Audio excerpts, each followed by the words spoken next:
નમસ્તે વિદ્યાર્થી મિત્રો, આજે આપણે પાઠ 2 ના મોટા પ્રશ્નો વિશે જોઈશું. પહેલો પ્રશ્ન છે, આપણી પૃથ્વી વિશે તમે શું જાણો છો?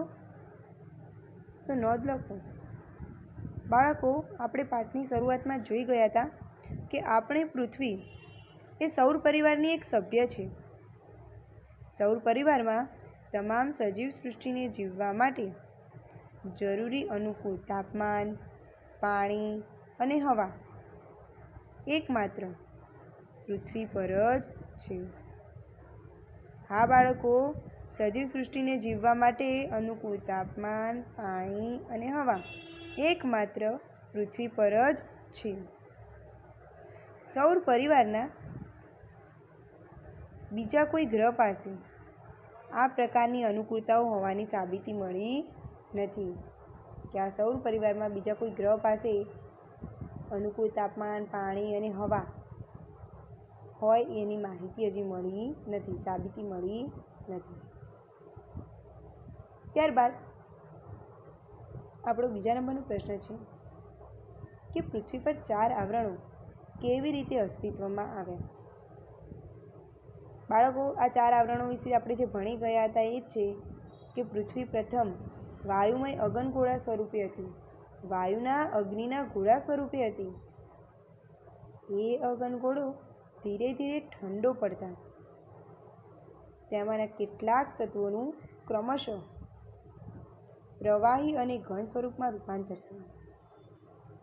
બાળકો, અગનગોળો ધીરે ધીરે ઠંડો પડતા તેમાંના જે કેટલાક તત્વો હતા એ પ્રવાહી અને ઘન સ્વરૂપમાં રૂપાંતર થયા. આ પ્રક્રિયા દરમિયાન જે તત્વોનું ઘન સ્વરૂપમાં રૂપાંતર થયું તે મૃદાવરણ, જે તત્વોનું પ્રવાહી સ્વરૂપમાં રૂપાંતર થયું તે જલાવરણ, જે તત્વોનું વાયુ સ્વરૂપમાં રૂપાંતર થયું તે વાતાવરણ કહેવાય છે.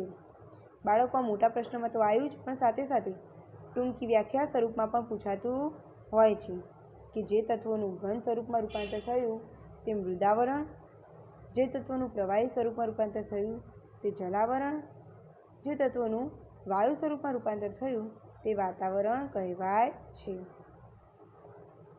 મૃદાવરણ, જલાવરણ અને વાતાવરણમાં જે જીવસૃષ્ટિ વિકાસ પામી તે જીવાવરણ કહેવાય છે. હા બાળકો, મૃદાવરણ, જલાવરણ અને વાતાવરણમાં જે જીવસૃષ્ટિ વિકાસ પામી તે જીવાવરણ કહેવાય છે. આ રીતે પૃથ્વી પર 4 આવરણો અસ્તિત્વમાં આવ્યા.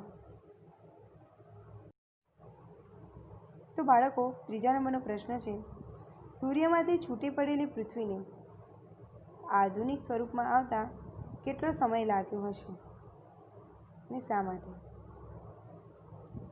પૃથ્વીની ઉત્પત્તિ સમયે આશરે 4.5 અબજ વર્ષ પહેલાં થયેલી મનાય છે. પૃથ્વીની ઉત્પત્તિ આશરે 4.5 અબજ વર્ષ પહેલાં થયેલી મનાય છે. તે સમયે પૃથ્વી ધગધગતા ગરમ વાયુરૂપ ગોળા સ્વરૂપે હતી. તે સમયે પૃથ્વી ધગધગતા ગરમ વાયુરૂપ ગોળા સ્વરૂપે હતી. સમય જતાં ગરમ પૃથ્વીની સપાટી ઠરવા લાગી. સમય જેમ જેમ જવા લાગ્યો તેમ તેમ પૃથ્વીની ગરમ સપાટી એ ઠરવા લાગી. અત્યાર સુધી પૃથ્વીની સપાટીનો ઉપરનો પોપડો માત્ર સફરજનની છાલ જેટલો જ ઠર્યો છે. તોય બાળકો, આટલા વર્ષોના સમયગાળા પછી પણ એમ કહે છે કે પૃથ્વીની સપાટીનો ઉપરનો પોપડો માત્ર સફરજનની છાલ જેટલો જ ઠર્યો છે. આધુનિક વિજ્ઞાને ખૂબ પ્રગતિ કરી હોવા છતાં પૃથ્વીને આધુનિક સ્વરૂપમાં આવતા કેટલો સમય લાગ્યો હશે તેની માહિતી પ્રાપ્ત થઈ નથી. તો આ તો આપણા પ્રશ્નનો જવાબ. બાળકો, આગળ આપણને એક નવો પ્રશ્ન આપ્યો છે કે મૃદાવરણની ઉપયોગિતા સમજાવો. મૃદાવરણ એ આપણને ઘણી રીતે ઉપયોગી છે. તો એમાંના કેટલાક ઉપયોગો અહીંયા તમને આપ્યા છે. પહેલું છે કે મૃદાવરણ એ માનવીનું નિવાસ સ્થાન છે. મૃદાવરણ માણસોનું નિવાસ સ્થાન છે. તે માનવને રહેઠાણ માટે જગ્યા અને ઘર બાંધવા માટેની સામગ્રી આપે છે. હા બાળકો, રહેઠાણ માટે જગ્યા અને ઘર બાંધવા માટેની સામગ્રી એ આપણને મૃદાવરણમાંથી પ્રાપ્ત થાય છે. બીજા નંબરનું છે માનવને મૃદાવરણના જળ સ્ત્રોતમાંથી પાણી મળે છે. મૃદાવરણના જળ સ્ત્રોતોમાંથી પાણી મળે છે.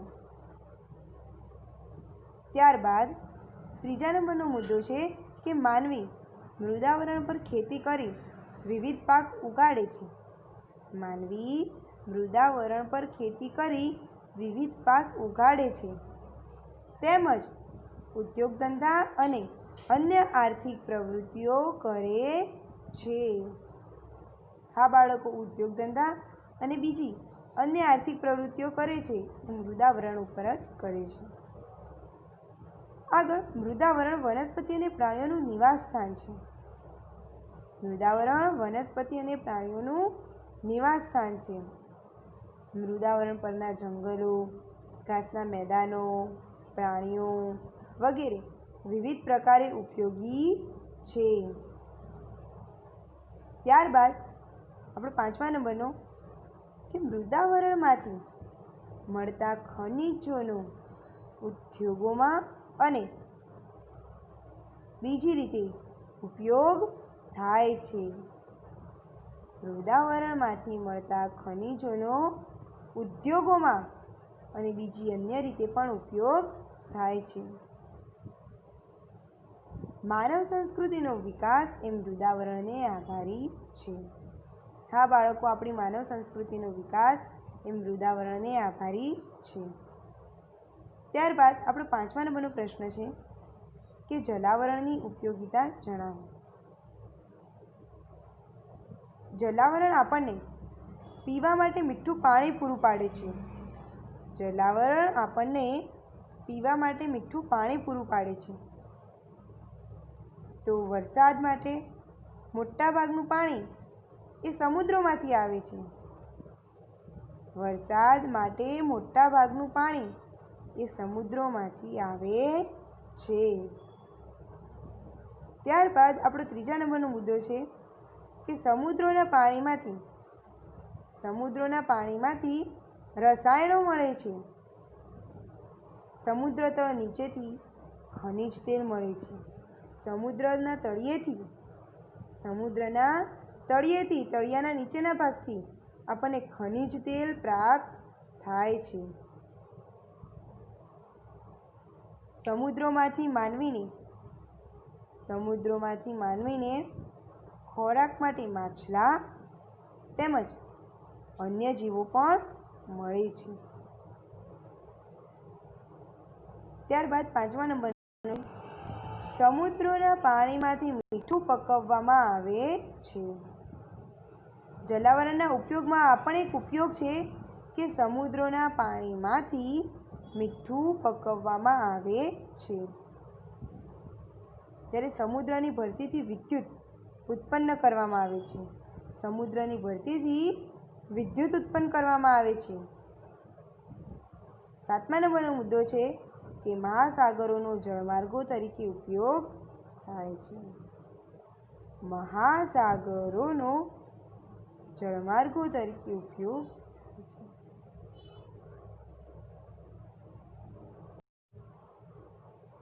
તો બાળકો, આગળ આપણો નવો પ્રશ્ન છે કે વાતાવરણની ઉપયોગિતા જણાવો. તો આજે આપણે વાતાવરણના ઉપયોગો વિશે જાણીશું. વાતાવરણમાં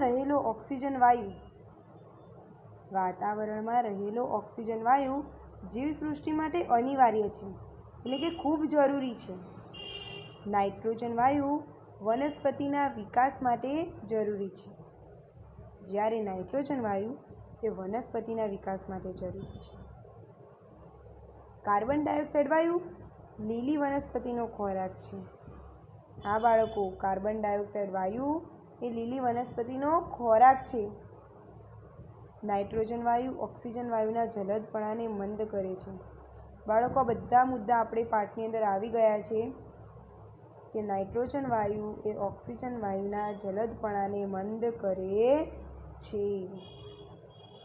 આગળ 5મા નંબરનો મુદ્દો છે કે ઓઝોન વાયુ સૂર્યના જલદ પારજાંબલી કિરણોનું શોષણ કરી પૃથ્વી પરની જીવસૃષ્ટિને સૂર્યની પ્રચંડ ગરમીથી બચાવે છે. ઓઝોન વાયુ એ સૂર્યના પારજાંબલી કિરણોને શોષી લે છે અને પૃથ્વી પરની જીવસૃષ્ટિને, આપણા જીવોને એ સૂર્યની પ્રચંડ ગરમીથી બચાવે છે. ઓઝોન એ ઘણો સ્ફૂર્તિદાયક છે. આગળ 9મો મુદ્દો કહે છે કે વાતાવરણમાં રહેલા રજકણો પૃથ્વી પર પડતા સૂર્યપ્રકાશ ચોતરફ ફેલાય છે.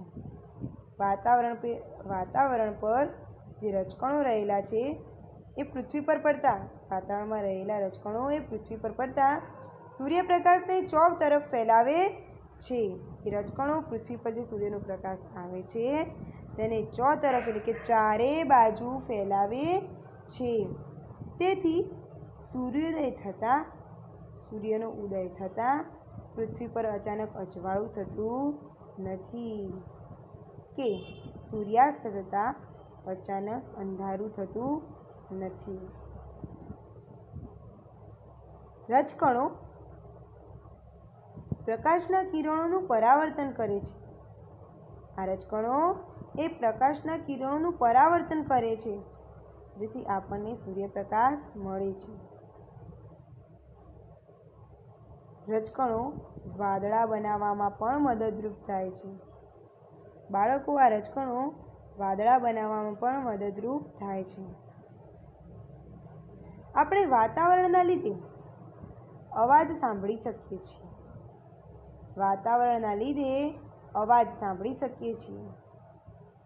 અવાજ અને પ્રકાશ માટેના વિદ્યુત ચુંબકીય મોજાનું વાતાવરણમાં પરાવર્તન થતું હોવાથી રેડિયો અને ટેલિવિઝનનું પ્રસારણ થઈ શકે છે. આગળ આપણો પ્રશ્ન છે, કઈ માનવીય પ્રવૃત્તિઓની જલાવરણ પર વિપરીત અસર થાય છે? માણસોની કઈ પદ્ધતિથી જલાવરણ પર વિપરીત અસર થાય છે?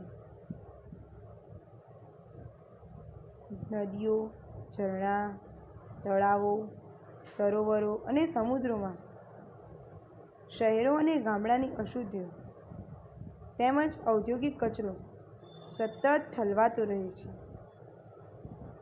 બાળકો, નદી, ઝરણા, તળાવ, સરોવર અને સમુદ્રોમાં પણ શહેર અને ગામડાની જે અશુદ્ધિઓ હોય છે, ઉદ્યોગોનો જે કચરો હોય છે એ ઠલવાતો રહે છે, નખાતો હોય છે. તેથી આ બધા જળાશયો સાર્વજનિક ઉકરડા જેવા બની ગયા છે. સતત ઔદ્યોગિક પ્રદૂષણોને લીધે ગરમી વધવાથી ધ્રુવ પ્રદેશો પરનો બરફ પીગળવા લાગ્યો છે. સતત આ ઉદ્યોગોના પ્રદૂષણોના લીધે ધ્રુવ પ્રદેશો પરનો બરફ પીગળવા લાગ્યો છે. સમુદ્રોમાં જહાજોમાંથી ખનિજ તેલનું ગળતર થવાથી તેમજ ઔદ્યોગિક ક્ષેત્રના ઝેરી અને રસાયણયુક્ત ગંદા પાણીથી દરિયાઈ જીવોનો નાશ થઈ રહ્યો છે. હા બાળકો, આ ઝેરી અને રસાયણયુક્ત ગંદા પાણીથી દરિયામાં રહેતા જીવોનો નાશ થઈ રહ્યો છે. ત્યારબાદ આપણો 8મા નંબરનો પ્રશ્ન છે, કઈ માનવીય પ્રવૃત્તિઓ વાતાવરણને દૂષિત કરે છે અને તેની કઈ અસર થાય છે? માણસની કઈ પ્રવૃત્તિ દ્વારા વાતાવરણ દૂષિત થાય છે અને તેની કઈ અસર થાય છે?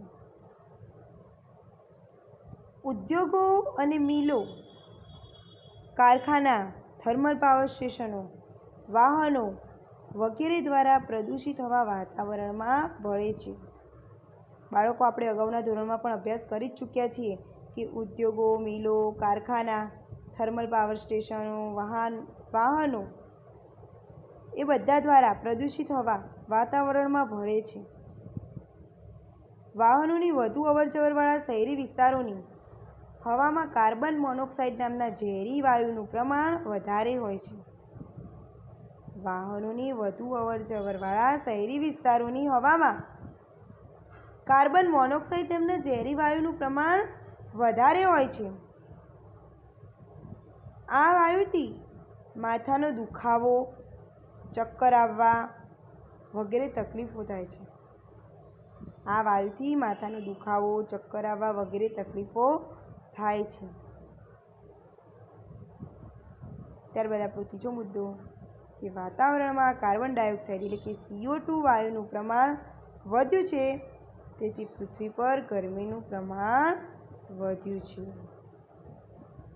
તો બાળકો, આ પ્રશ્નના જવાબ તમારે તૈયાર કરવાના છે.